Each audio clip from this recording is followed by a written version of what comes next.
Today we're taking a look at the new 2021 Audi SQ5.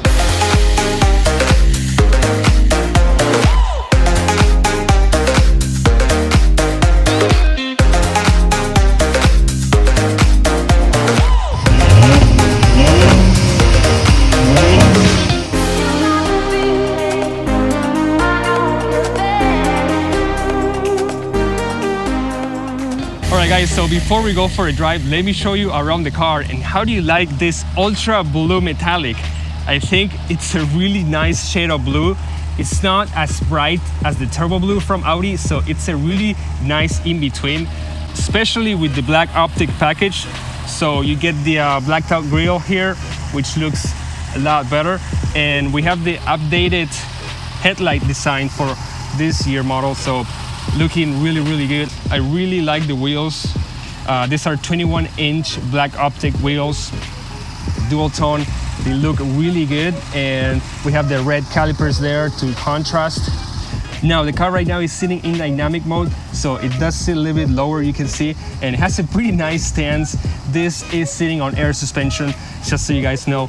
So let's take a quick peek under the hood, and we have the same engine as the outgoing model. We have a 6-cylinder turbo producing 349 horsepower, 369 pound-feet of torque. So those are pretty decent numbers. The car is pretty quick, honestly. It moves around really well. Now let's close this thing up and let me show you the back, which looks also better than the outgoing model because we have 4 exhaust tips. But yep, have bad news for you guys. They are indeed fake. So let me show you what I mean. And there you can see the actual exhaust.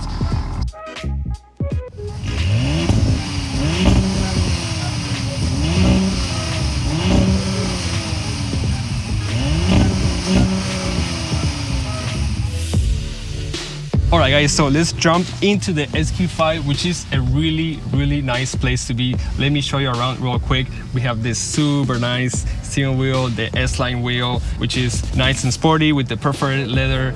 The dials are awesome. These are RS dials, so they look really good. And finally, they updated the MMI system, so now we have the latest touchscreen, which is much better, of course. So the seats are actually quite comfortable. And I was just reviewing the SQ7 and I felt that the seats were a little bit more harsh. This is more comfortable actually. I really like this Napa leather. It's just very comfy, and at the same time they are sporty enough, so really digging the seats. So let's jump into the back of the SQ5 real quick, and gotta tell you, this is very comfortable also, and you have really good amount of legroom. I don't know if you can see, but I have so much legroom. I mean, it's a Q5, so obviously it's very comfortable. The seats, again, I really like this leather, and with the panoramic moonroof there, you know, it makes it feel a little bit more spacious and everything. So, and we have some really nice materials everywhere here with Alcantara and carbon fiber leather with the contrast stitching on the door. Honestly, it just feels really premium. We have the AC controls here, a couple of charging ports and a 12-volt. And lastly but not least, we have the cup holders. No. So now, as far as the trunk space, this is a Q5 after all, so of course gonna be very practical. Plenty of room, and then you can even fold the seats from here if you want to, so it's very convenient, and they fold pretty much flat. Then also, this is a pretty cool feature here. You can actually lower the back of the car. It's gonna basically make it easier if you want to load stuff into the car, so that's a pretty good idea. Good job, Audi. Alright guys, time to drive the SQ5. So of course we're gonna drive it in dynamic. So I've been driving this car for a little bit, and I can tell you it's pretty fun. It's not as dramatic as the BMW comparable X3, but it's pretty quick actually. And it does make a good sound also. Now, I wish the exhaust would be a little bit louder. Quick acceleration now. So we have the 8-speed torque converter. The outgoing model had the dual clutch, which is a little bit faster, but this transmission works very well. It's pretty responsive.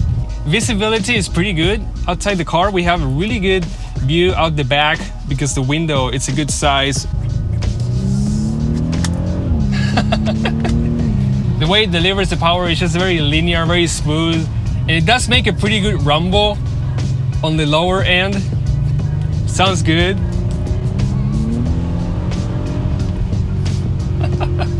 Alright, so let's talk about the steering, which is pretty light. Even in the sports setting, I feel like it could be a little bit heavier, and there really isn't any feedback from the wheel.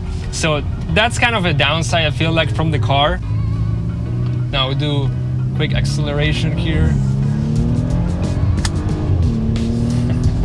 That's 6-cylinder.